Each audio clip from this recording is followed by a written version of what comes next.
Assalamualaikum warahmatullahi wabarakatuh. Selamat siang Bapak-Bapak, Ibu-Ibu. Terima kasih sudah berkenan hadir di kesempatan kali ini, di siang ini. Mohon maaf mengganggu aktivitas Bapak Ibu. Tentunya ketika saya memohon waktu, meminta waktu itu pasti Bapak Ibu setelah pergantian jam berakhir ya KBM. Pasti Bapak Ibu juga mungkin ada yang biasa rehat dulu, ada yang keluar dulu, tapi ya setidaknya dengan bisa bertatap muka sekarang di sini, kita bisa bareng.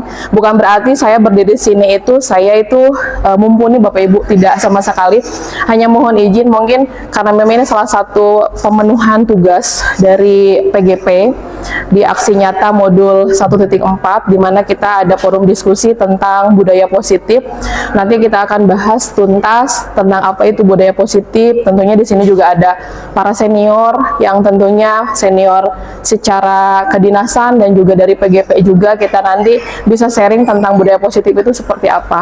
Begitu Bapak Ibu. Oke, ini perkenalan. Saya rasa mungkin saya sudah cukup terkenal di SMA 1 Sumber, tidak perlu banyak perkenalan, tapi memang ini harus ada bahwa nama saya adalah Yanti Rianti, calon guru penggerak angkatan 11 dari Kabupaten Cirebon, Jawa Barat. Nah, ini ada kesepakatan forum diseminasi ya Bapak Ibu. Pertama, kita juga bisa menghargai siapapun yang berada di forum ini. Ini akan ada kaitannya dengan keyakinan kelas nanti. Ada sesi konsep materi tentang keyakinan kelas, terus bisa mendengarkan, jadi pendengar yang baik, saling menghargai pendapat, karena nanti kita akan diskusi juga bareng-bareng. Terus ketika nanti mungkin ada pendapat ataupun lain sebagainya, ya harap bisa raise hand dulu atau mungkin mengangkat tangan dulu, karena memang kita juga kan membiasakan dari kita dulu, mulai dari diri, baru kita transfer ke anak. Begitu Bapak Ibu. Nah, ini kita mulai masuk dalam sesi materi diseminasi. Di sini ada 6, kebetulan ada 6 tema Bapak Ibu, lumayan banyak juga yang harus disampaikan, tapi mungkin tidak akan semua seutuhnya akan saya sampaikan, karena nanti ada rekan-rekan yang 4 orang juga akan menyampaikan hal yang sama, di mana bahwa seorang guru yang baik itu harus memiliki kemampuan dalam mewujudkan budaya positif di sekolah. Budaya positif tersendiri itu bisa diterapkan dengan konsep inti. Ada disiplin positif, ada motivasi perilaku manusia, ada keyakinan sekolah atau keyakinan kelas, ada kebutuhan dasar manusia, ada posisi kontrol restitusi, dan juga ada segitiga restitusi. Mungkin ada beberapa yang, oh iya tahu bahwa ini, walaupun mungkin tidak semua budaya positif itu dari konsep ini Mbak, hanya kebetulan yang tercover dalam materi PGP di sini yang kami pelajari di modul 1.4 adalah kaitan dengan budaya positif itu ada terkandung dalam 6 tema inti.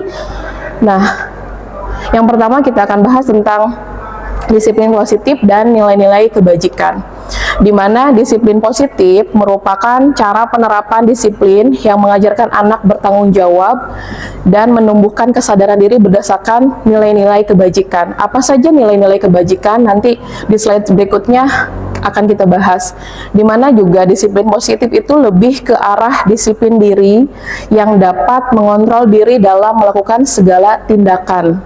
Dalam tindakan mungkin perilaku ya, kaitannya dengan attitude.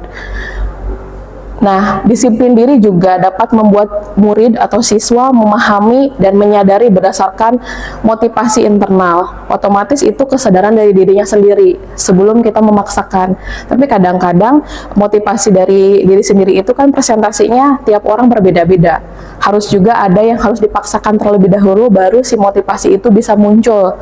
Walaupun mungkin cara pemaksaannya sendiri itu mungkin ketika dikaitkan dengan posisi kontrol restitusi atau segitiga restitusi itu mungkin agak sedikit bertolak belakang. Kadang-kadang kan cara kita memaksa anak untuk pembiasaan positif itu cara penyampaiannya beda-beda. Ada yang lebih tegas, ada yang menggunakan lemah lembut, segala macam. Karena itu akan terjadi sendiri guru sebagai apa nanti. Karena ada 5 peran guru di sini nanti. Nah, terus motivasi internal itu bukan akibat dari paksaan, pujian, ataupun hukuman Bapak Ibu. Terus nilai kebajikan apa? yang dikaitkan dengan disiplin positif. Nilai kebajikan di sini yang 6 dalam profil pelajar Pancasila. Beriman, bertakwa kepada Tuhan Yang Maha Esa, berakhlak mulia, ada mandiri, ada berkebinekaan global, bergotong royong, kreatif, dan juga bernalar kritis. Tentunya ini juga harusnya dimiliki oleh guru ya, agar kita mampu mentransfer semua. Sebenarnya karakter itu mungkin ini sudah terkapar di dalam 6, walaupun bagian-bagiannya ada. Bagaimana kita bisa sebagai seorang guru bisa mandiri. Dalam kategori mandiri di sini kita bisa menyiapkan semua perangkat pembelajaran kan sendiri, walaupun nanti mungkin ada kolaborasi dalam komunitas praktisi. Terus juga bagaimana kita menanamkan, pertama adalah nilai keimanan. Tentu itu yang paling kuat, karena attitude itu diawali dari bagaimana keimanan seseorang itu kuat. Kayaknya anak itu akan lebih bisa meminimalisir kelakuan jeleknya ketika keimanan dia kuat gitu. Kalau misalkan dia kuat keimanannya, attitude-nya pun akan baik implikasinya. Itu berdasarkan beberapa literatur para ahli sebenarnya. Nah, terus yang selanjutnya adalah motivasi perilaku manusia. Di sini ada 3 motivasi perilaku manusia. Yang pertama, untuk menghindari ketidaknyamanan atau hukuman. Jadi ini ada 3 poin dalam perilaku manusia. Satu, anak-anak itu ada juga yang kecenderungan lebih menghindari ketidaknyamanan atas hukuman. Misalkan mungkin kayak anak dia bangun kesiangan, daripada saya dapat hukuman dari kesiswaan, saya lebih baik nggak masuk gitu. Ada motif seperti itu dalam dirinya. Terus yang kedua, untuk mendapatkan imbalan atau penghargaan dari orang lain. Nah ini sudah ketika anak sudah ada timbul motif seperti ini, nanti orientasinya adalah money oriented. Apa-apa tuh selalu harus dinyatakan dengan sebuah penghargaan. Ini juga nggak baik Bapak Ibu, karena nanti ke depan setiap dia melakukan sesuatu itu sudah tertanam. Ketika saya membantu seseorang, pasti bakalan dapat reward gitu. Itu juga nggak baik. Mungkin stimulus awal bisa, tapi stimulus selanjutnya, kedua, ketiga, masih kita perlakuannya masih oke. Tapi perlakuan keempat dan selanjutnya itu sudah tidak baik untuk anak. Ketika misalkan kita, siapa yang bisa menerangkan tentang peribahasa ini atau hiperbola, misalkan contoh peribahasa hiperbola atau apa. Nah, nanti Bapak kasih mungkin awalnya itu hanya sebuah stimulus, tapi kedepannya itu kurang baik juga gitu. Itu menjadi refleksi buat diri saya Bapak Ibu, karena mungkin beberapa kali saya juga pernah melakukan tapi tidak sering. Nah, itu yang kedua. Nah, ketiga, untuk menjadi orang yang mereka inginkan dan untuk menghargai diri sendiri dengan nilai-nilai yang mereka percayai. Kadang-kadang motifnya itu dia pengen menjadi orang yang diinginkan oleh orang lain, lebih ke pengakuan diri, dan itu terbentuk juga sikap-sikap yang agak egois gitu, terbentuk dalam lingkungan bahwa saya tuh paling benar. Itu juga nggak baik. Kalau dia bisa menakar kadar keegoisannya, kadar misalkan pengakuan diri di publiknya teratur, balance istilahnya, mungkin tidak akan muncul egoisme sebenarnya. Begitu Bapak Ibu. Nah, poin selanjutnya yang ketiga adalah keyakinan kelas atau keyakinan sekolah. Di sini kita sebagai guru berperan dalam mewujudkan terbentuknya keyakinan sekolah ataupun kelas dengan adanya kesepakatan antara guru dan murid. Tentunya Bapak guru hebat di sini pasti setiap awal pertemuan ada kesepakatan dulu. Makanya tadi di awal sebelum saya masuk ada kesepakatan dalam forum. Itu sebagai contoh bagaimana nanti ketika kita mengawali, pasti di PKWU sendiri ada kesepakatan kelas. Barangkali toleransi terlambat masuk berapa menit. Terus dalam kondisi pembelajaran harus seperti apa. Terus juga ketika ibaratkan memberikan tugas harus deadline-nya, apakah harus bisa ada toleransi keluar dari deadline atau tidak. Itu pun sebuah kesepakatan yang seolah-olah simple, tetapi pada hakikatnya itu benar-benar memang harus ada. Kenapa? Kalau misalkan tidak ada keyakinan kelas, tidak ada kesepakatan dalam kelas, kayaknya tujuan pembelajaran kita pun nggak tercapai. Belum lagi kalau di akhir pembelajaran selalu ada drama anak-anak yang tugasnya telat, terus juga jarang masuk gitu. Mungkin itu ada beberapa masalah juga ya. Ini hanya kaitannya dengan KBM kita sendiri gitu, Demat. Jadi perlu juga ada kesepakatan kelas di awal pembelajaran Bapak Ibu untuk sebagai kontrol anak-anak biar anak-anak terarah ketika pembelajaran. Nah, Terus yang selanjutnya adalah keyakinan sekolah ataupun kelas berupa pernyataan-pernyataan universal yang mudah diingat dan dipahami dan harus diterapkan di lingkungan sekolah. Sebenarnya bukan hanya slogan yang ditempel di kelas terus tidak ditaati. Misalkan contohnya saya ambil contoh ini kesepakatan kelas di 12 MIPA 6. Kebetulan saya wali kelas 12 MIPA 6. Ini hanya contoh aja Bapak Ibu. Nah, salah satunya adalah kehadiran siswa harus datang tepat waktu dan untuk setiap sesi kelas. Jadi artinya siswa harus on time. Itu pun memang pembiasaan di kita kan seperti itu. Masuknya anak siswa-siswa SMA Negeri 1 Sumber kan itu jam 6.45. Tapi selalu ada aja. Begitu ya mungkin ya Bapak Ibu yang di kesiswaan teralami juga. Ada yang baru datang jam 7:30. Itu pun memang kan mau tidak mau anak sudah tidak komitmen dengan keyakinan sekolah gitu.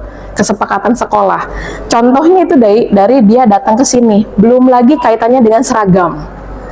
Ya, itu pun kita harus refleksi diri Bapak Ibu. Bagi saya sih refleksi diri. Barangkali mungkin saya di hari Selasa salah bajunya. Harusnya pramuka saya pakainya putih hitam misalkan. Harusnya misalkan baju korpri saya nggak pakai baju korpri misalkan. Itu pun refleksi buat kita. Artinya kesepakatan sekolah atau keyakinan sekolah juga tertanam di diri kita sendiri sebelum misalkan kita sharekan ke anak-anak. Karena yang namanya guru itu digugu dan ditiru gitu. Bagaimana anak itu bisa baik kalau kitanya belum baik? Bagi saya itu refleksi bagi saya sendiri begitu. Nah selanjutnya menjaga kebersihan dan kerapian kelas ini masih jadi PR buat saya sebagai wali kelas sendiri. Karena kalau udah pergantian, apalagi udah istirahat itu Bapak Ibu, Masya Allah luar biasa, kelas itu acak-adut gak jelas. Bener, belum lagi kalau udah ada jam kos. Nah ini kadang-kadang kan mungkin ketika ada jam kos, kita juga kan manusia biasa yang keterbatasan kesehatan. Mungkin kita sakit, segala macam. Tapi bagaimana kita juga bisa memanage anak biar mengerjakan tugas. Kadang-kadang juga kan ada yang anak selengehan nanti gak dikumpulin misalkan gitu. Makanya perlu ada kesepakatan yang tadi saya bilang, ketika misalkan ibu berhalangan hadir, tugas wajib dikerjakan dan dikumpulkan di meja, deadline jam sekian misalkan gitu. Saya ngambil contoh dari Pakarjaya karena anak-anak juga bilang ke saya, Bu ini deadline-nya sama nggak kayak bahasa Indonesia, misalkan deadline-nya harus ngumpul di meja Pakarjaya jam 6. Itu mungkin salah satu contoh kesepakatan di bahasa Indonesia, betul ya Pak begitu. Nah makanya saya coba untuk terapkan di anak-anak, kayak misalkan nih berpenampilan rapi dan bersih dan sopan. Ini tuh jujur aja memang udah kacak-kadut, apalagi udah olahraga. Anak-anak itu mungkin Bapak Ibu juga merasakan ya, kalau anak udah olahraga bagaimana, wanginya bagaimana, nuansa di kelas gitu. Dan ini pun harus, bagi saya sendiri ini jadi refleksi banget gitu, bagaimana anak-anak harus bisa tetap berpenampilan rapi, bersih dan sopan. Ini ada kaitannya dengan membudayakan 5S. Mungkin yang biasa tiap pagi Bapak Ibu sapa pagi, bagaimana kita bisa bersua dengan anak-anak, menerima anak-anak di awal mereka masuk ke sekolah. Nah selanjutnya kebutuhan dasar manusia. Ada pernyataan ketika seorang murid melakukan suatu perbuatan yang bertentangan dengan nilai-nilai kebajikan yang tadi 6 karakter profil pelajar Pancasila atau melanggar peraturan, hal ini sebenarnya dikarenakan mereka gagal memenuhi kebutuhan dasar. Apa saja kebutuhan dasar itu? Bertahan hidup, kasih sayang, atau mungkin cinta, di mana rasa bisa diterimanya, ada penguasaan, ada kebebasan, dan juga ada kesenangan. Seperti contoh studi kasus, kita contohkan Ibu Rianti saya sendiri, sebagai wali kelas 12 MIPA 6, sedang bingung menghadapi ulah salah satu muridnya, yaitu Ratu. Simpel sih Bapak Ibu, ada beberapa anak mengeluhkan kelakuan Ratu, dia sering meminta bekal makan siang mereka dengan paksa. Jika Anda menghadapi situasi seperti Bu Rianti, apa yang akan Anda lakukan? Menurut Anda, kira-kira apa alasan Ratu melakukan hal tersebut? Itu kasusnya. Jadi saya lagi bingung menghadapi salah satu anak yang namanya Ratu. Dia suka, kalau nyolong lebih kasar ya, dia ngambil paksa gitu bekal makanan teman-temannya. Alasannya kira-kira apa ya Bapak Ibu ketika kita korelasikan dengan tadi kebutuhan dasar? Alasan yang pertama, karena ratu itu lapar dan orang tuanya tidak membawakan bekal makan siang. Maka kebutuhan dasar yang sedang dipenuhi oleh ratu yaitu kebutuhan bertahan hidup. Dia harus kenyang tentunya kan. Itu berarti motivasi yang pertama, kebutuhan dasar manusia kita ya. Kita sudah tidak bisa kompromi kalau perut kita sudah lapar Bapak Ibu sok gitu. Fondasi yang dasar banget adalah survive, bener ya Miss, survive, bertahan hidup.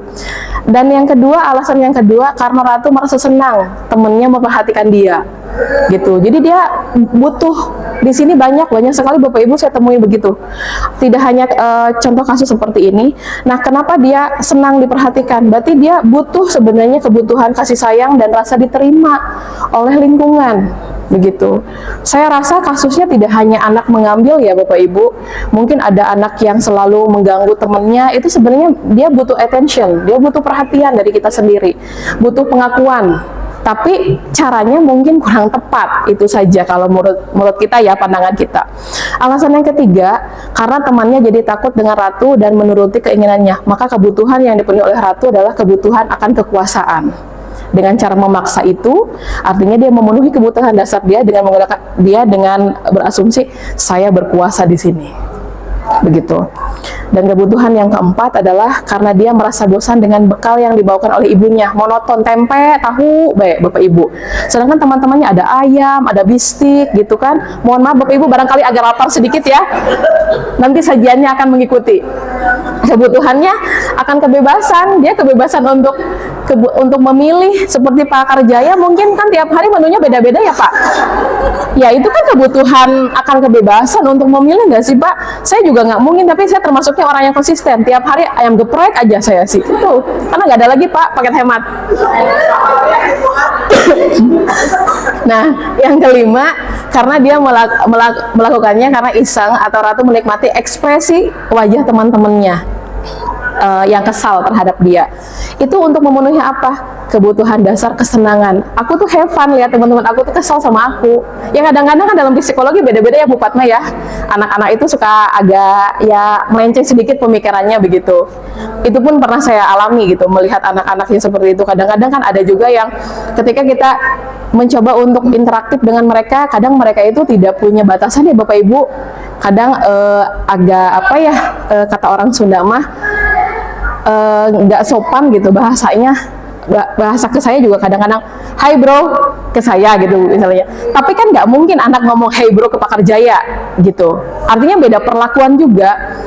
Kalau misalkan ngechat ke saya dengan ke Pak Karjaya atau Bu Mustika, Assalamualaikum Ibu, mohon maaf, selamat malam Bapak, mohon maaf mengganggu.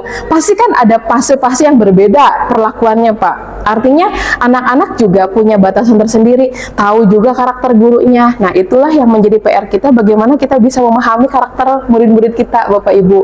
Apalagi mungkin teman-teman yang ngajar di kelas 10 ya, karena mereka masih migrasi dari SMP ke SMA.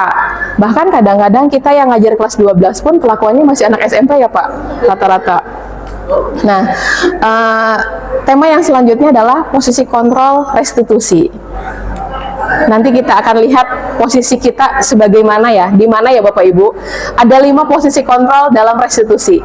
Ada guru sebagai penghukum, ada guru sebagai pembuat merasa bersalah, ada guru sebagai teman, terus maaf ini yang keempat, ada guru sebagai pemantau, ada guru juga sebagai manajer. Paling tidak kita ada di posisi keempat dan kelima, sebagai pemantau dan juga sebagai manajer. Pemantau ketika ibaratkan kita setelah kita melakukan pembelajaran, kita melakukan post-test barangkali, memantau kondisi anak-anak apakah memang tercapaikah tujuan pembelajaran kita hari ini, atau kita juga sebagai manajer dalam sebuah kelas. Bagaimana kita mengelola kelas agar kelas itu menyenangkan, tidak menegangkan. Tapi apakah ini hanya kita refleksi ya? Saya juga pernah menjadi seorang guru yang penghukum. Ketika mungkin pengalaman saya ketika saya berada di STM.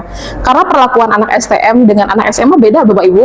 Tidak bisa disamakan ya. Terus guru sebagai pembuat bersalah, guru sebagai teman. pengennya ini setidaknya, tapi agak sulit ya. Karena kadang-kadang anak kalau kita mencoba untuk menjadi teman mereka agak ngelunjak. Betul Bapak Ibu ya, sepakat ya? Makanya cukup kita berada di poin 4 dengan 5 saja. Kalau ini mungkin yang tahu-tahu aja gitu. Artinya yang tahu-tahu aja di sini kita juga tahu anak yang seperti ini, oh ini anak bisa diarahin nih. Kengelunjakannya tuh bisa diarahin ke arah yang benar sebenarnya. Tapi anak zaman sekarang Gen Z di sini susah. Kalau udah deket ya ngelunjak gitu. Tapi saya yakin kita sebenarnya punya treatment tersendiri. Yang paling expert di sini pasti guru BK yang punya treatment mungkin lebih ke posisinya, kontrolnya guru sebagai teman. Apalagi posisi di kesiswaan kita lebih cenderung mungkin ke 1 dan kedua, eksekutor banget ya gitu. Karena memang power kitanya ya. Mohon maaf Pak Janata, posisi Bapak ada di mana Pak? Ada di penghukum atau mungkin ada teman saja. Bisa. Ketika seorang siswa mengangkat sebagai teman, maka dia akan buka segalanya. Betul, memang fine. Iya. Tapi pada hakikatnya, ketika kita terikat sebagai posisi kita kesiswaan, agak sulit Pak.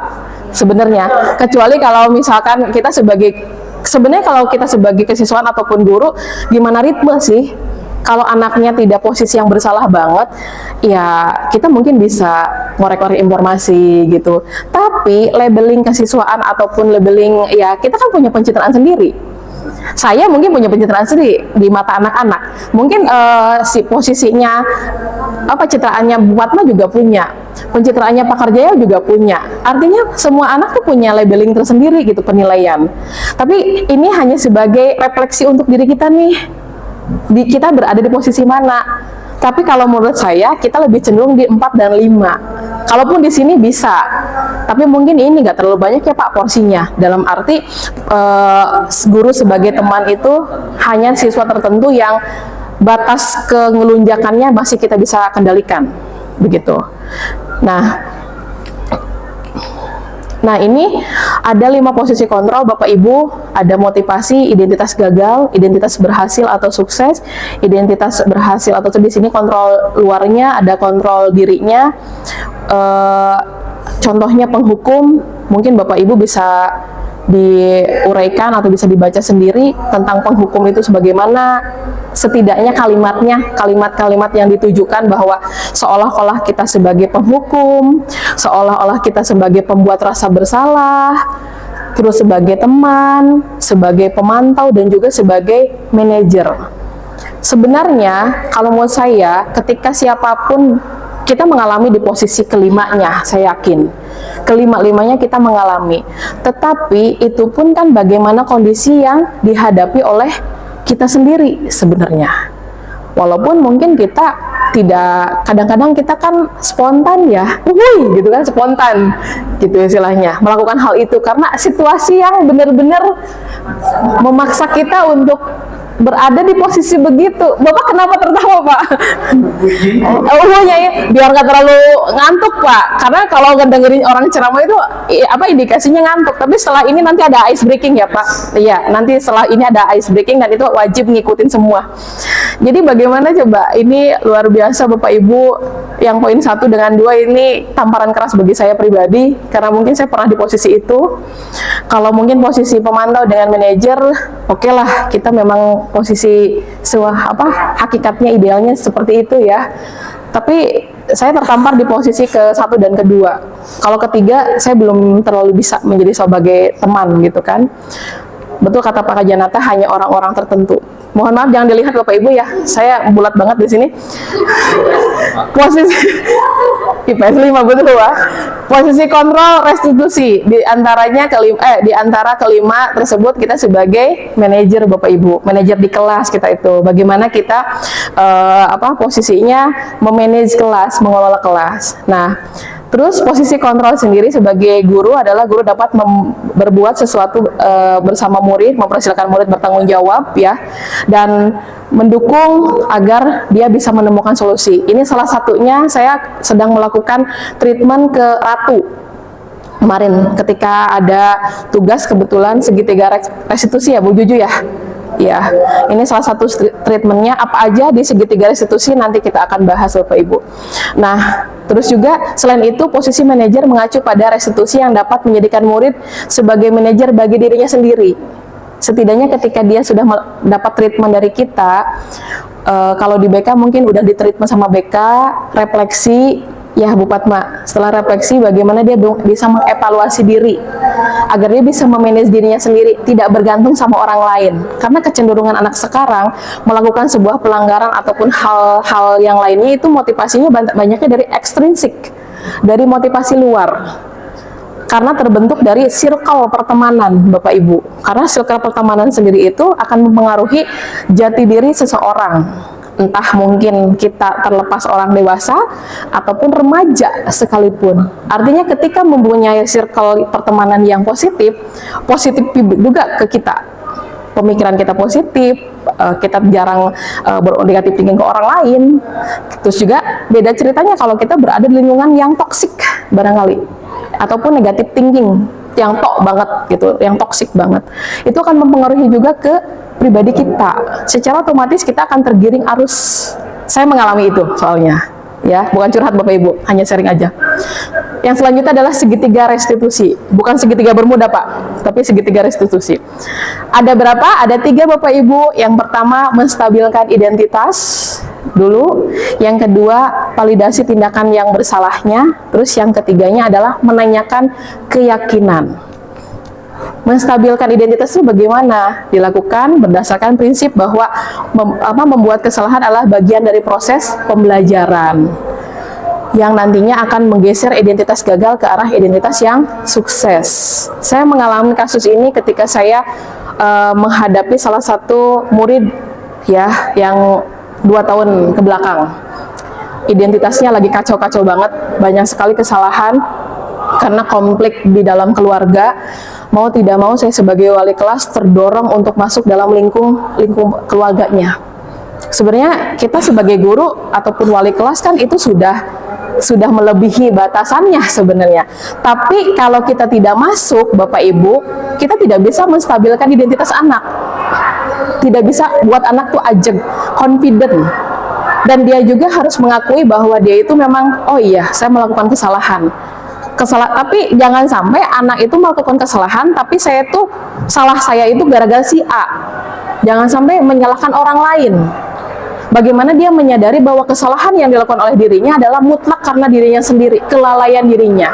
Begitupun bagi kita sendiri ya Bapak Ibu, sebagai manusia biasa yang tentunya tidak mungkin lepas dari sebuah kesalahan, pasti ada. Kalau kita makan mungkin lebih cepat merefleksikannya. Ketika ada kesalahan, wah gagal nih, kayak saya mungkin gagal di CGP 9. Saya refleksi dong, apa kesalahan saya itu? Mungkin di esai. Kalau kita kan cepat gitu ya. Tapi anak itu kan kadang melakukan kesalahan sekali, 2 kali, 3 kali gitu kan. Nah, disinilah letak bagaimana guru bisa berperan sebagai tadi manajer. Bagaimana kita sebagai wali kelas atau ya kan pasti anak itu kadang ada yang terbuka ke wali kelasnya, ada yang terbuka mungkin langsung ke BK aja, ada yang terbuka mungkin ke guru yang menurut dia nyaman. Nah, bagaimana kita bisa menstabilkan identitasnya? Setidaknya dia mengakui bahwa dia itu salah, tapi kesalahan itu memang itu tuh mutlak dari dirinya sendiri, kelalaian dari dirinya sendiri. Nah seperti ini Bapak Ibu, menstabilkan identitas itu, berbuat salah itu hal manusiawi, tidak ada manusia yang sempurna. Terus kita pasti bisa menyelesaikan masalah ini. Artinya kita lebih ke menenteramkan hatinya setelah dia menyadari bahwa oh iya saya itu salah karena diri saya sendiri, begitu. Ya Bapak Ibu, contoh menstabilkan ini saya mentreatment salah satu siswa di 12 MIPA 6, kebetulan dia ketiduran. Dia tertidur ketika saat jam KBM.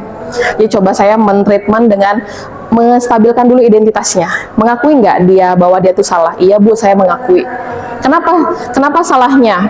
Saya coba untuk mengakui validasi tindakan yang salahnya. Artinya validasi tindakan yang bersalah di sini adalah bagaimana anak bisa mengakui kesalahan atas dirinya sendiri. Apa penyebabnya?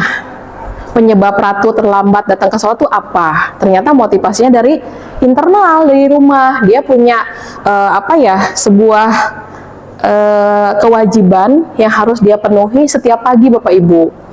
Dia harus dulu ngurusin dulu beberapa piaraan, hewan piaraan di rumahnya, yang itu mungkin kewajiban yang sudah ditugaskan ke ratu oleh bapaknya, oleh ayahnya. Jadi mau segimanapun dia bangun pagi, tetap kesiangan begitu. Kalau kemarin mungkin tahun kemarin dengan Bona Pida kakaknya, ada dua, jadi kebetulan kakak beradik sama-sama. Ketika saya ngambil, kenapa saya tahu, karena kebetulan memang sering banget hampir tiap pagi datang bareng. Ketika saya nanya, alasannya begitu. Jadi tiap pagi itu sudah disediakan, ini harus ngasih pakan untuk ini, kasih pakan untuk ini, misalkan kayak burung, kasih pakan untuk misalkan binatang peliharaannya yang lainnya. Itu sebuah kewajiban, Pak. Mungkin tujuannya sebenarnya adalah sebuah kewajiban yang untuk anak itu bertanggung jawab sebenarnya. Tetapi pada hakikatnya itu berimbas ke yaitu posisi dia sebagai siswa. Padahal kan harusnya ya kita juga nggak bisa ngelarang orang tua, jangan Pak.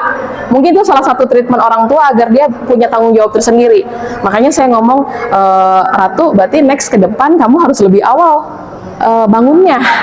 Jangan sampai misalkan biasanya jam 4, kamu harus punya estimasi nanti kalau misalkan untuk ngasih pakan hewan peliharaan berapa jam atau berapa menit. Kamu belum lagi siap-siap, kamu belum lagi misalkan mandi dan lain sebagainya. Jangan ketika masuk ke sekolah itu udah dilewat di jam 6.45. Ini memang real Bapak Ibu kejadiannya. Nah, yang selanjutnya validasinya kayak gimana? Kamu pasti punya alasan mengapa melakukan hal itu. Artinya melakukan di sini tuh kenapa tadi? Kita tanya baik-baik dulu. Jangan sampai kita menjudge ya. Kebanyakan kan kita ada karena kita kondisi kesel gitu. Kamu telat aja. Nah, itu juga kita sebagai posisi guru, sebagai penghukum. Tapi kita nanya baik-baik, kenapa terlambatnya gitu. Iya Bu, saya harus ngasih pakan burung ayah saya ada 10. Luar biasa Bapak Ibu ya. Yang bukan expert udah sekali buka udah keluar semua istilahnya. Artinya kan itu sebuah tupoksi yang harus, ternyata Bona Pidanya sendiri pun demikian Bapak Ibu. Bonanya ketika saya nanya, Bona juga kesiangan. Kadang-kadang saling tunggu-menunggu Bapak Ibu. Nah, tapi kalau untuk segi akademik, Ratu itu oke. Ratu. Tapi untuk segi yang lainnya mungkin tata tertib dia memang sering melanggar ya. Terus yang ketiga adalah tadi segitiga restitusi, yang ketiga adalah menanyakan keyakinan. Ini Johan, saya nanya ke Johan, kenapa kamu tertidur? Karena dia juga harus membantu adik-adiknya untuk belajar. Jadi kadang-kadang dia over ketika ibaratkan belajar baru selesai jam 12 malam. Terus kadang-kadang, Bu, itu kan belum lagi aku nyiapin hal yang lainnya, ngebantu orang tua segala macam. Jadi buat aku tuh tiba-tiba ya apalagi kalau udah perut terisi, yang ngantuk Bu. Ya kadang-kadang kita kalau pola tidur tidak teratur, efeknya juga kita kurang semangat untuk mengajar ya Bapak Ibu. Artinya saya menanyakan dulu, anak kenapa tertidur di kelas? Jangan sampai, kamu tidurnya, itu berarti guru sebagai penghukum secara tidak langsung. Begitu. Kita harus tanya dulu, kenapa anak tertidur? Barangkali anaknya itu amnesia Bapak Ibu, atau mungkin anaknya juga kurang semangat, patah hati, kan dia tidak tahu ya Bapak Ibu. Makanya tanya dulu yang baik Pak Janata ya. Oke, kenapa nak? Nah gitu kan katanya mau memposisikan diri sebagai guru, sebagai teman gak sih ya? Kenapa nak? Tapi jangan disentuh Pak. Ya, kenapa nak? Gitu istilahnya. Kenapa? Oh, bukan muhrim. Oke, bagaimana sekarang caranya? Setidaknya kita apa nilai yang kita percaya di sekolah? Setidaknya ini hanya bentuk pertanyaan yang tidak baku sebenarnya Bapak Ibu, tapi setidaknya kita ingatkan keyakinan kelas yang tadi sudah kita buat. Kayak Ratu, kamu ingat nggak nak, kalau dengan kamu terlambat itu bahwa kita punya kesepakatan loh. Ya Bu, ingat nggak kesepakatan sekolah kita apa? Tata tertib berarti kan kaitannya bahwa setiap siswi SMA Negeri 1 Sumber harus masuk itu di jam 6.45. Artinya berarti bisa nggak dia merefleksikan diri dia, tidak lagi terlambat nanti datang. Saya lihat sih memang intensitasnya sudah berkurang, tapi saya belum cross-check ke Pak Janata, Ratu sering terlambat atau tidak? Enggak ya berarti? Sudah enggak ya? Artinya memang itu satu treatment yang tadi yang saya lakukan di segitiga restitusi. Mudah-mudahan sih berhasil. Baik Bapak Ibu, ini yang tadi sudah saya utarakan ke 6 tema. mungkin ini juga jadi refleksi untuk diri kita sendiri.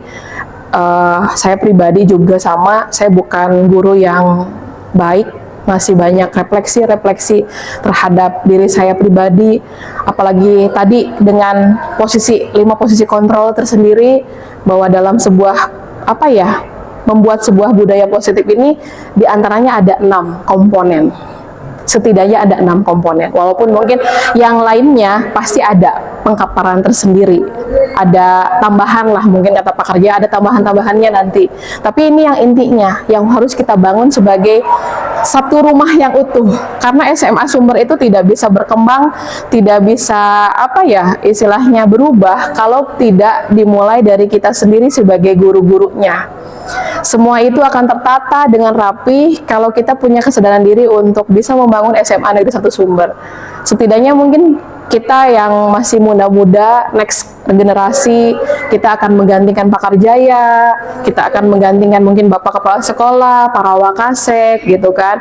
Mungkin juga ada yang setelah ini, ada yang menjadi Kepala Sekolah, ada yang menjadi wakasek, ada yang mungkin mutasi. Saya juga mungkin rencana ada mutasi Bapak Ibu ya, sebagai pengawas, amin. Oke, demikian Bapak Ibu, mudah-mudahan video tidak bukan bentuk video, sebenarnya hanya bentuk sebuah PowerPoint biasa Bapak Ibu. Tentunya ini keluar dari kata sempurna, tapi setelah ini mohon kita ada ice breaking dulu Bapak Ibu, biar nanti Bapak Ibu juga ada sebuah penyegaran, biar Bapak Ibu juga tetap semangat Bapak Ibu. Barangkali nanti setelah ini kita akan lakukan sesi diskusi Bapak Ibu kaitannya dengan 6 tema yang tadi sudah kita bahas. Apa saja ice breakingnya kita lihat. Nanti yang jadi ininya Pak Karjaya nggak apa-apa. Silakan berdiri Bapak Ibu. Silakan Bapak Ibu berdiri. Iya.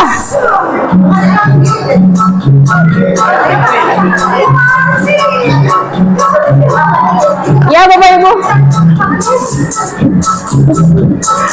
Semangat Bapak Ibu, biar kita nggak ngantuk Bapak Ibu sebelum kita diskusi.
Semangat Bapak Ibu, bergerak, menggerakkan.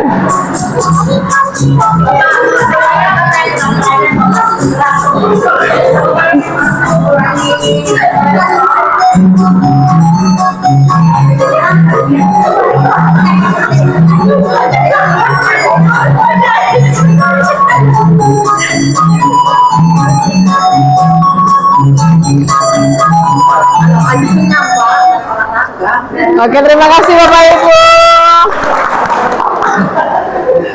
Terima kasih Bapak Ibu. Mungkin ini ada salah satu video motivasi untuk kita. Setidaknya itu motivasi semangat ya, bahwa kita sebagai guru setidaknya ini yang harus kita tanamkan ke anak. Bertemu kembali di sesi cerita inspiratif.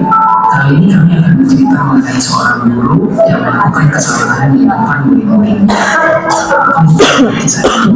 Jadi kita tonton video inspiratif ini sampai selesai. Pada hari terakhir sebelum murid-muridnya lulus sekolah, seorang guru matematik menulis beberapa perhitungan perkalian di kelas terakhir murid-muridnya tersebut. Ini Pak Iwan, barangkali Pak Iwan. Kesalahan sang guru, beberapa anak memberikan kritik, beberapa anak tertawa, sebagian tersenyum menarik tawa sambil melirik temannya yang lain, sedangkan sebagian lainnya menggerutu di dalam hati, menyalahkan sang guru karena menulis perhitungan yang salah. Setelah selesai menulis di papan tulis, guru itu berbalik menghadap kepada murid-muridnya. Dia tersinggung melihat murid-muridnya menertawakan kesalahannya. Bapak menulis perkalian terakhir dengan salah karena memiliki tujuan. Karena Bapak ingin kalian belajar sesuatu yang penting sebelum kalian lulus nanti. Bapak ingin menunjukkan seperti inilah dunia akan memperlakukan kalian nanti. Kalian bisa melihat. Bapak menulis 9 kali dengan benar, namun tidak ada satupun dari kalian memberi Bapak selamat. Sedangkan saat Bapak menulis satu perkalian yang salah, kalian segera mengkritik dan mentertawakan.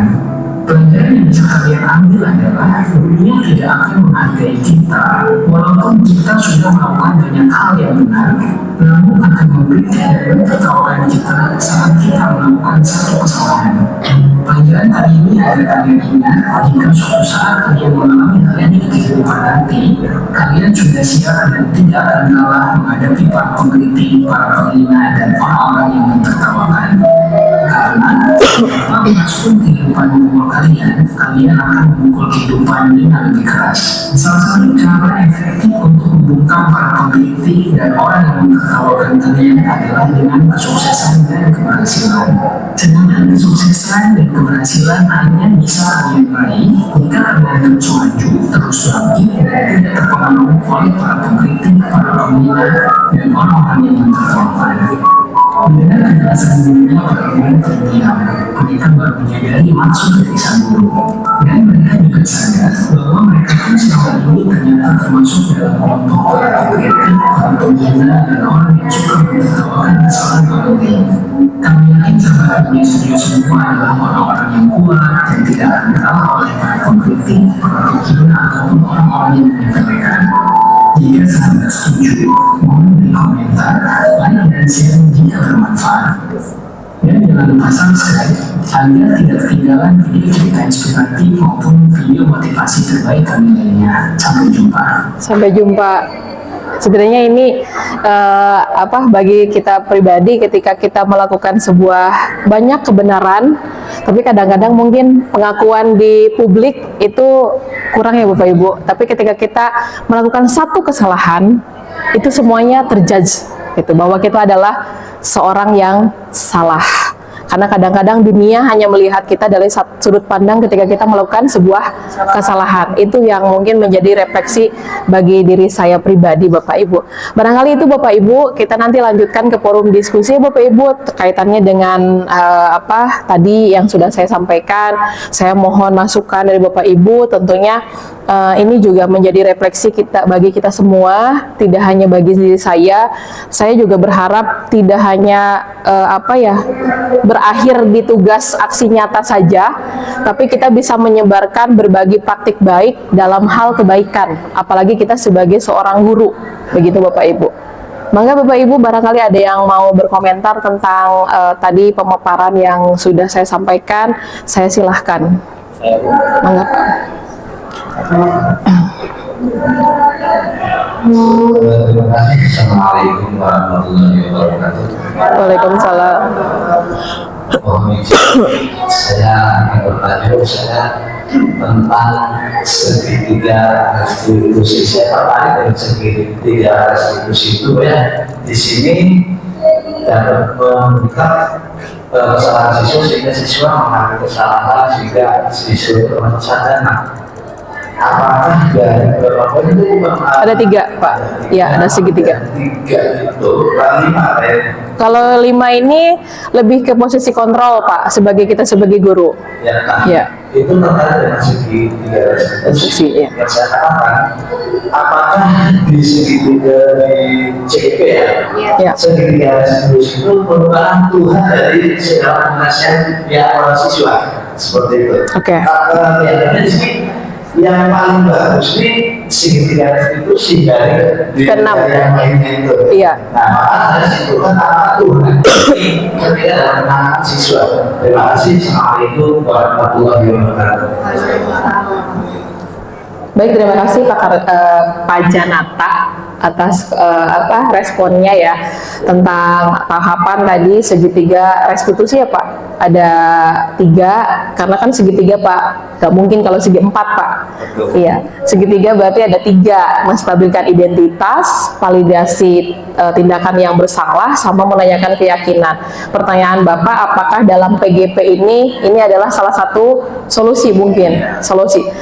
Memang kalau kita menganalisis dari beberapa yang sudah literatur dan juga studi kasus Pak, salah satu treatment atau solusi di mana ketika kita menghadapi permasalahan anak adalah menggunakan segitiga restitusi agar kita tidak keluar dari tadi posisi kontrol kita, karena kan jangan sampai kita terjudge sebagai guru penghukum ataupun pembuat rasa bersalah.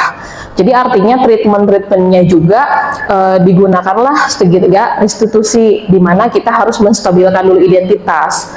Tadi agar anak itu gini, ketika kita memanggil anak, jangan sampai anak itu ketika keluar setelah menemui kita bukan perasaan plong gitu, tapi mereka merasa tambah kesel ke kita karena terkesannya kita menjudge bahwa kita itu melabel dirinya itu salah gitu melakukan hal itu.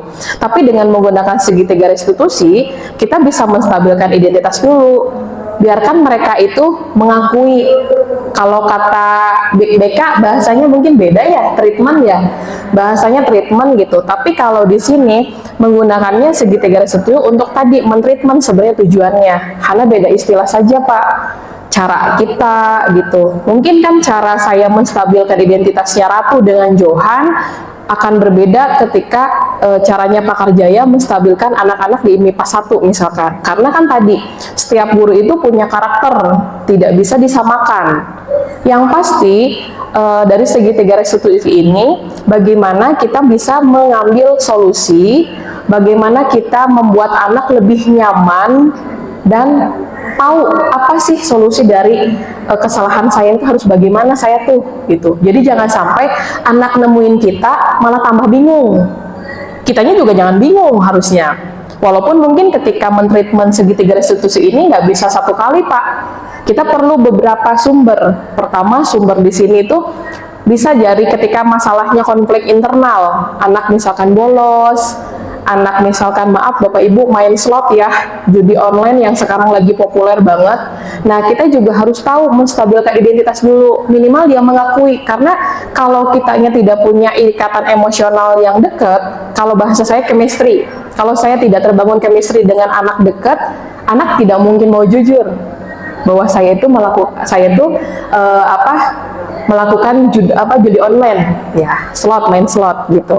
Tapi kan kalau perempuan ya Bapak Ibu, mungkin kalau guru-guru perempuan mungkin nge-treatmentnya dengan penuh kasih sayang gitu ya. Saya juga pasti bapak-bapak juga pasti ada caranya tersendiri gitu. Untuk anak jujur bahwa iya Bu, iya Pak, saya memang kecanduan judi online. Bukan apa-apa Bapak Ibu, saya menemukan bahkan beberapa minggu yang lalu ada gitu yang ngaji, ketika saya lihat sudah buka situs itu yang perlu diwaspadai. Nah kadang-kadang kan naluri kita, apalagi guru lihat anak dengan wujud begitu, pengennya langsung ngejudge, kamu bukannya ngaji malah buka situs begitu. Tapi dengan segitiga restitusi, saya mengingatkan saya bahwa jangan ngejudge anak di depan publik. Itu sama dengan kita menjatuhkan harga diri, dan dia merasa bersalah dong. Dia punya harga diri yang perlu dia istilahnya menjadi sebuah identitas diri dia. Kalau kita sudah ngejudge di depan orang, dia kepercayaan diri dia akan berantakan, akan nggak utuh sebenarnya. Jadi kalau menurut pendapat saya, memang dengan segitiga restitusi inilah salah satu solusi bagaimana kita menangani beberapa kasus anak. Hanya kadang-kadang kadang kita tidak tidak ngeh bahwa itu tuh sebenarnya segitiga restitusi gitu. Ini loh ilmunya. Ternyata ketika saya mau pelajari, oh iya bener, ini tuh segitiga restitusi. Mungkin kalau bagi BK sendiri udah sangat sering permasalahannya. Apalagi Bu Fatma itu berkelana ke Langlang Buana tiap ada masalah turun ke lapangan. Itu juga sebuah menstabilkan identitas anak dan juga validasi tindakan yang bersalahnya sebenarnya. Dengan kita mencari beberapa sumber, kita juga perlu Bapak Ibu jangan langsung menjudge gitu. Barangkali kalau penjelasan dari saya begitu Pak. Mungkin ada pendapat dari senior PGP tentang segitiga restitusi atau mungkin teman-teman yang lain. Mangga Bapak Ibu. Assalamualaikum warahmatullahi wabarakatuh. Saya hanya mengambil satu hal yang terakhir yang dikatakan bahwa guru ketika menyampaikan satu tugas sebulan ada satu yang salah. Ternyata itu tidak hanya pada siswa. Ini ternyata terjadi baru saja. Ketika ada seorang guru yang berusaha berlaku baik dan ketika diajak untuk menarik seperti itu, ada satu orang guru yang tidak menarik. Bukankah kita tidak juga pada kita? Iya betul. Bukankah kita juga Secara tidak langsung ya Pak. Iya. bukankah kita tidak mandiri bahwa ternyata kita lah pelaku utama yang jadi contoh sesuatu. Nah, itu yang pertama. Jadi bagaimana dengan kita di situasi seperti itu? Karena belum tentu alasannya karena tidak mau.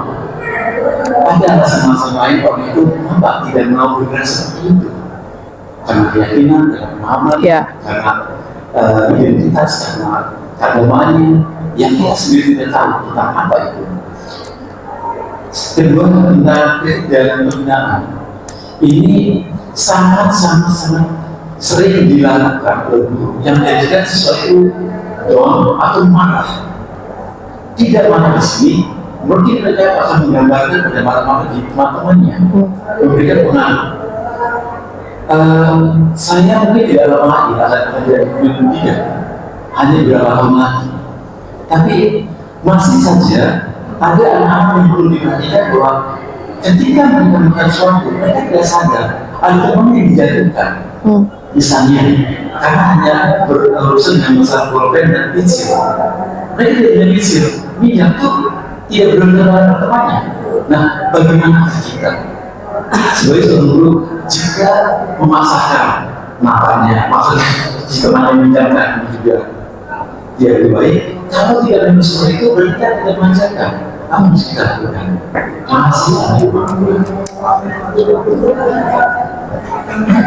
Terima kasih Pak atas refleksinya. Barangkali teman-teman yang lain mau sharing dulu, mangga. Karena kan kita sharing nih.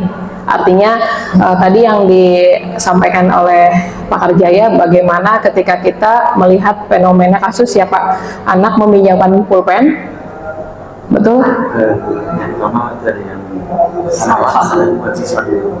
Iya. Kita dulu. Iya. Nari tidak nari. Iya, kalau masalah nari tidak nari kan memang dikembalikan ke keyakinan pribadi Pak sebenarnya. Sebuah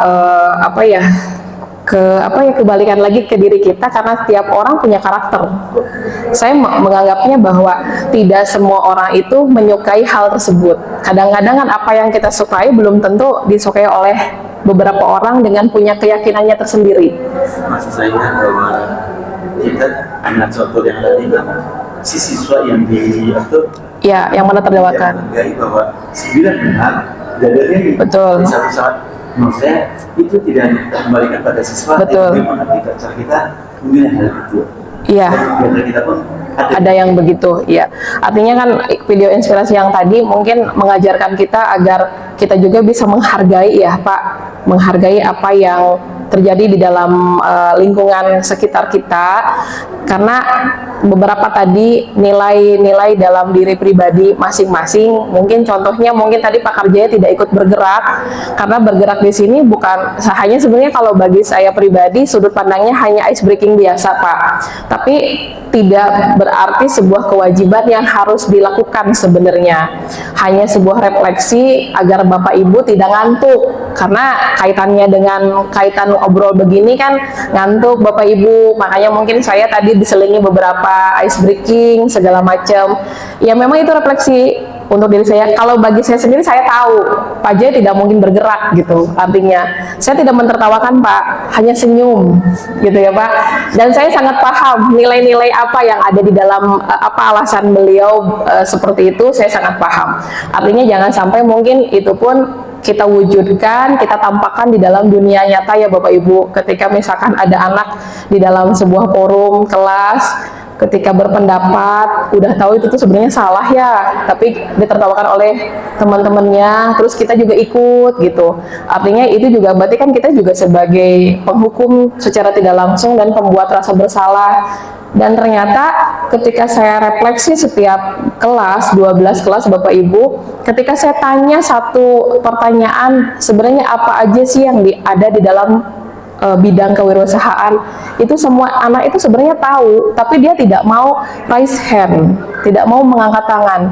Kenapa? Saya pertanyakan. Rata-rata anak itu pernah menjawab pertanyaan, tapi dijudge salah oleh gurunya. Di sini identitas dirinya sudah luntur Pak, Ibu, gitu. Berarti otomatis saya punya PR banyak dong, 427 orang harus saya treatment, bahwa mereka harus berani gitu. Berani dalam arti konteksnya menjawab itu salah atau benar sebenarnya. Kaitannya itu hal simpel Bapak Ibu. Dari 12 kelas sendiri saya mengalami hampir ada setengahnya kelas pasif sekali. Kadang-kadang kita pengen dong menggunakan media banyak ya, pengen pakai infocus, gaya-gayaan infocus gitu kan, kitanya bla bla bla bla ngejelasin. Pernah nggak kita refleksi anak itu sebenarnya ngerti nggak apa yang kita sampaikan gitu? Ya kita gaya-gayaan istilahnya pakai infocus, tapi ngerti nggak anak tuh boro-boro sekarang bahasa yang maaf ya high class gitu.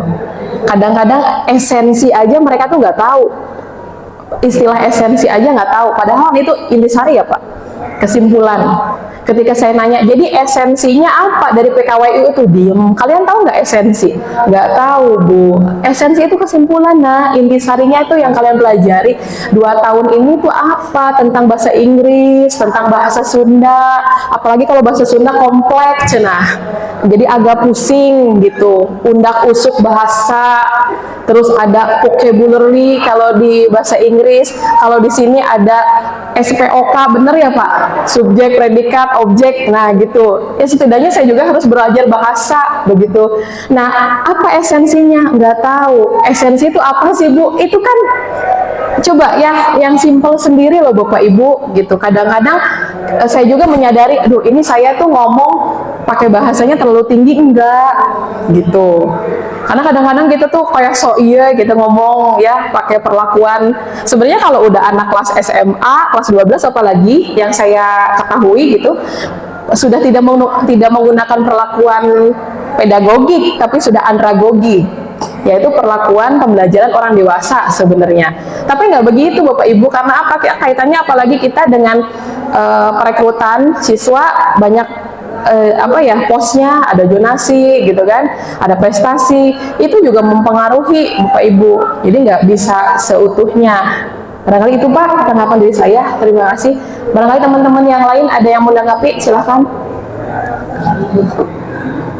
Mangga. Ya, Pak.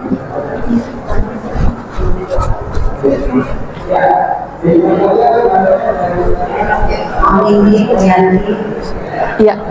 Mungkin saya akan menanggapi tentang masalah segitiga berarti. Kebetulan saya kan biar tahu ya pengajar juga terlalu sering adalah kelas 12 Bapak Ibu. Kelas 12 itu adalah biasanya puncak klimaks di mana ada kasus yang terpendam dan tidak hanya terpendam ya, artinya itu sudah menjadi karakter anak yang dari kelas 10 sampai kelas 12 bahkan tidak berubah. Itu banyak sekali yang saya rasakan. Nah, terkait dengan segitiga restitusi ini juga mungkin ada beberapa anak yang bisa menerapkannya pada saat itu saja. Betul. Tapi ketika mereka berulang-ulang melakukan dalam hal keterlambatan, dalam hal mengerjakan tugas, itu sebenarnya kita sebagai guru juga ada hal dilema ya Bapak Ibu yang kita posisikan diri sebagai apa? Apakah sebagai pengontrol, pemantau, atau manajer dalam kegiatan kelas? Tapi kadang-kadang ya itulah bagaimana cara kita menerapkan segitiga institusi itu kepada anak, sehingga nanti anaknya dengan sendirinya juga akan menjadi pembelajar sepanjang hayat, khususnya dalam menerapkan segitiga restitusi atas kasus-kasus yang dialami, tetapi mereka juga akan stop Betul. melakukan kesalahan. Iya. Tapi kayaknya itu juga sedikit Agak sulit. Betul. Mungkin guru BK yang Guru BK. kita mau pakai lagi ini lagi. Mungkin kelas 12 ternyata dia Begitu lagi. dari flashback Iya. catatan-catatannya dan masuk Banyak gitu kan. Bagaimana itu Bu Yanti? Betul. Baik, terima kasih senior PGP Angkatan 9 tentang segitiga restitusi, karena memang ini sepertinya agak menarik ya Bapak Ibu untuk treatment. Kalau saya pribadi, karena posisi flashback juga tahun kemarin saya di kesiswaan, terus saya pernah menjadi wali kelas yang menghadapi anak yang luar biasa. Ternyata saya sepil namanya Sadam. Sadam ini punya track record dari kelas 10 Bapak Ibu. Track recordnya luar biasa. Saya nanya ke Bu Fatma, Bu Indah, Pak Hafid, jarang masuk Bapak Ibu. Hampir mungkin kejadiannya itu sebulan pernah nggak masuk Bapak Ibu. Tapi ternyata dari rumah berangkat. Ya, awal-awalnya saya memang ya saya pikir ini anak ke bawah arus nih, gitu, ke bawah arus teman-temannya. Ternyata setelah saya dalami, di sini saya secara otomatis Pak Janata harus memposisikan diri sebagai tidak lagi pemantau dan manajer, tapi saya harus menjadi seorang teman. Makanya waktu itu saya satu momen saya ambil dia di jam pelajaran saya ngomong baik-baik, saya ngobrol dari hati ke hati dengan Sadam. Kalau Sadam percaya ke ibu, jadikan ibu sebagai teman kamu, gitu. Silakan Sadam ceritakan semuanya.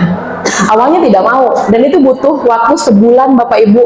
Saya terus-terusan nge-WA, saya coba untuk membajiri dia banyak kasih sayang, perhatian, gitu. Baru dia mau membuka dirinya. Ternyata masalah yang paling kompleksnya itu adalah di rumah. Mohon maaf tidak bisa saya sepil Bapak Ibu masalahnya apa, tapi sangat kompleks sekali dari rumah. Efeknya adalah dia mencari kebutuhan dasar akan perhatian dan kasih sayang yang tidak dia dapatkan dari rumah. Makanya dia mencari dari luar. Dia berangkat dari rumah, tapi nggak nyampe ke sekolah, tapi di tempat tongkrongannya. Sampai saya harus, saya memang tidak sempat home visit, tapi saya sempat beberapa kali ngobrol dengan orang tuanya, mencocokkan sumber-sumber yang terpercaya. Saya juga akhirnya Sadam mau terbuka dengan konflik masalahnya. Mohon maaf Bapak Ibu, ini masalahnya sangat kompleks, sudah lagi kaitannya bukan kenakalan remaja pada hakikatnya ya. Jadi kompleks dalam arti maaf kenakalannya sudah mabok gitu kan, minuman keras, sudah obat-obatan, sudah juga maaf judi online. Artinya kata saya, ini saya harus melanjutkan enggak? Ketika saya coba kolaborasi dengan BK, saya ngobrol dengan istilahnya teman-teman yang dekat, dalam arti harus bagaimana saya, artinya ya udah kalau memang orang tuanya tidak sanggup, silahkan dikembalikan ke orang tua. Tapi hati kecil saya, anak kalau dikembalikan ke orang tua bagaimana? Karena orang tuanya sendiri sudah angkat tangan Bapak Ibu. Terserah mau jadi apa bahasanya. Jadi otomatis kan saya sebagai wali kelas beban mental begitu. Jadi mau tidak mau saya mengambil Sadam seolah-olah dia adalah anak saya. Full. Kadang-kadang untuk uang jajan sendiri Bapak Ibu itu saya berbagi. untuk uang jajan. Saya kayak seolah-olah saya itu sebagai pacarnya. Saya nanya, kamu lagi di mana? Nah, kamu udah makan belum? Kamu udah sholat belum? Kamu lagi dengan siapa? Kamu tolong kirim ngepap ke ibu foto. Karena biar dia itu diakui gitu. Karena ada beberapa chat yang dia screenshot kirim ke saya, chatnya tuh nggak enak gitu. Dari sosok seorang ibu lah istilahnya. Tidak ada pengakuan sebagai seorang ibu ke anaknya. Artinya kasih sayang dan rasa diterimanya di rumah tidak ada, Bapak Ibu. Makanya kalau saya pribadi, saya all out ketika saya sebagai seorang wali kelas. Walaupun kadang-kadang ada keluar batas ya saya. Anak-anak kalau terlalu dekat dengan saya juga agak ngeluncak, Bapak Ibu, jujur aja. Nah, makanya kalau saya sih lebih all out, Miss. Jadi lebih ke kita nggak boleh berakhir di sini terus. Dan mungkin dramanya berakhir ketika uji praktek Miss Ceci. Itu luar biasa. Dramanya saya dengan Sadam, saya harus ngasih, ayo sih dateng, ini belum ujian. Sampai ada penolakan dari dianya sendiri gitu. Aku tuh nggak mau nyusahin ibu, udah orang tua aku udah nggak perhatian sama aku, mau ngapain. Tapi saya sebagai wali kelas saya all out, saya ambil. Miss, ada yang harus saya beli nggak gitu misalkan. Iya, buku nggak saya belikan, saya nanya dulu berapa harganya. Saya komunikasi dengan orang tuanya untuk pemenuhan tugasnya Sadam, Bu, salah satunya adalah buku harus dibeli, ini harganya. Tapi Sadamnya ya akhirnya dijemput untuk ujian aja, ujian akhir itu harus dijemput. Saya waktu itu komunikasi dengan Miss Ceci, dengan Miss Wid, ini gimana masalah Sadam. Pada akhirnya dia datang, tapi nggak mau nemuin saya. Ternyata Bapak Ibu, dia baru merasa kasih sayang saya itu setelah dia lulus. Merasakan bahwa ketika seorang Ibu Yanti tidak memperhatikan dia itu ada yang hilang. Karena bahasa-bahasa dia sekarang sudah berbeda. Artinya kalau saya lebih ke all out, Miss. Kontinuitas, berkelanjutan. Ketika anak mentok, jangan sampai kita mentok, kita cari referensi, kita berbagi dengan teman-teman di sini. Saya rasa di sini sharing itu tidak hanya dengan senior, tapi dengan Pak Hasnan juga, dengan Pak Iwan, gitu kan, dengan Bu Pida, Bu Detri, Bu Mariana, ataupun mungkin dengan Bu Mustika. Semuanya pasti punya cara tersendiri. Tapi kalau saya, memang saya all out, berkontinuitas terus. Walaupun mungkin agak melanggar beberapa koridor segitiga restitusi. Artinya tapi pasti, karena kalau segitiga restitusi kan idealnya begitu ya Bapak Ibu gitu. Tapi mungkin ada juga. Barangkali dari BK boleh izin menanggapi ya? Boleh, siap. Mangga. Dari BK barangkali, kacamata BK.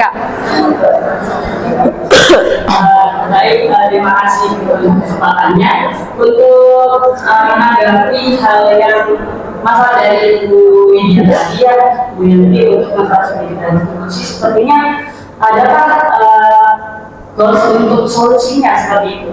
Kadang dalam segi BK juga kita itu menolong siswa yang ingin ditolong seperti Betul. itu. Kadang kan ada anak itu yang mau bertahan dan ada yang sama sekali yang tidak bertahan.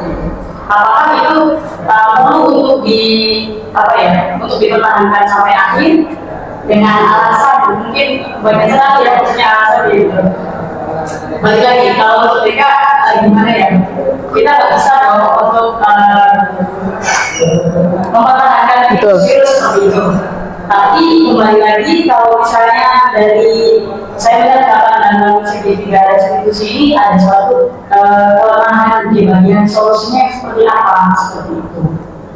Ataukah dibalikkan lagi untuk perubahan di kebijakannya, atau perubahan di suatu sekolah, atau bagaimana seperti itu. Kalau saya langsung menanggapi juga ya. Sebenarnya kalau misalkan kaitannya tadi goalsnya sendiri, harusnya itu ada di kebijakan sekolah. Harusnya. Bagaimana sekolah itu mau merangkul atau tidak, mau mengambil solusi atau tidak. Jangan sampai kita sebagai wali kelas ataupun BK atau mungkin elemen yang lain sudah ngambil, sudah mentreatment, ketika naik ke atas mentah. Itu yang tidak saya harapkan, karena itu terjadi Bapak Ibu di sekolah lama saya memang. Jadi kondisinya memang ketika saya men-treatment banyak gitu kan, saya ngobrol dengan BK solusinya begini-begini, oh udah goalsnya satu gitu, kita naik ke atas misalkan. Tapi ketika misalkan dari atas ada lagi kebijakan yang lain, kita nggak bisa dong Bapak Ibu. Misalkan udahlah, udah saya sebagai wali kelas saya udah nyerah lah. Oke, berarti bisa disebutkan solusinya itu kembali Kebijakan sekolah. Iya betul. Itu kan kalau menurut pandangan saya ke kebijakan sekolah ya. Iya. Sepakat ya Bapak Ibu ya? Oke, sepakat. Ya. Betul. Itu banyak pertimbangan ya. Betul. Salah satunya mungkin sekolah itu ketika anak dikeluarkan dari sekolah di sini ya artinya sekolah sudah membunuh masa depan siswa. Seperti itu. Oke Pak, izin Anda seperti itu Pak. Masa depan siswa. Tidak Pak, kalau untuk membunuh masa depan, kalau dalam pendidikan dia diberikan punishment itu bisa jadi kedepannya dia bisa jadi lebih baik. Karena dia itu memberikan pelajaran untuk kedepannya masa depan dia lebih baik gitu Pak. Bisa saja dia dipindahkan ke sekolah yang mungkin tidak di sini, tapi misalnya dia berkembang dan lebih baik. Oke, itu Belajar dari bagi orang permasalahan. maaf ya bagi orang tuanya yang mampu. Ketika pindah dari sini dia bisa bersekolah kayak lain bila orang tuanya mampu kan. Ketika orang tuanya tidak punya, ketika dikeluarkan dari sekolah asal dia mau melanjutkan sekolahnya harus punya uang kan. Nah mereka tidak punya uang akhirnya berhenti di situ. Nah sudah di sekolah mereka sudah membunuh masa depan siswa kan seperti itu. Berarti dengan materi Pak ya? Iya, berarti sisi. Sebenarnya dia juga kalau dikatakan membunuh siswa. Kita mencoba yang paling populer adalah Thomas Alva Edison. Dan satu lagi dia adalah seorang yang ahli E sama dengan MC kuadrat. Dia di sekolah tidak bagus, pribadinya tidak bagus, dia tidak naik kelas, dan akhirnya dia keluar dari sekolah. Tapi ternyata betapa Thomas Alva Edison itu lebih dari 1000 yang diakui namanya, karena dia lebih bisa belajar juga daripada hanya tertumpu di sekolah. Betul.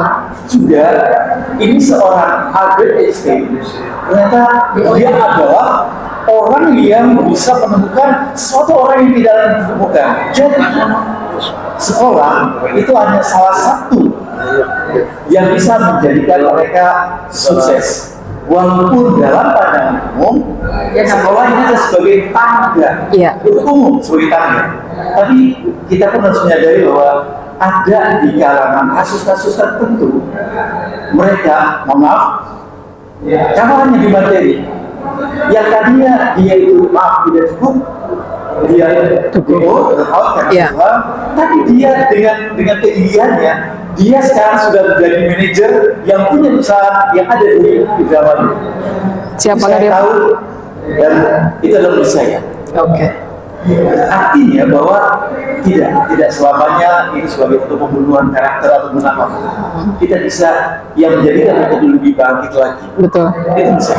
Oke, artinya berarti kita harus kolaborasi ya Bapak Ibu gitu untuk menjadikan anak-anak kita menjadi lebih baik. Otomatis kita mulai dari diri kita sebagai guru yang lebih baik. Semangat Bapak Ibu.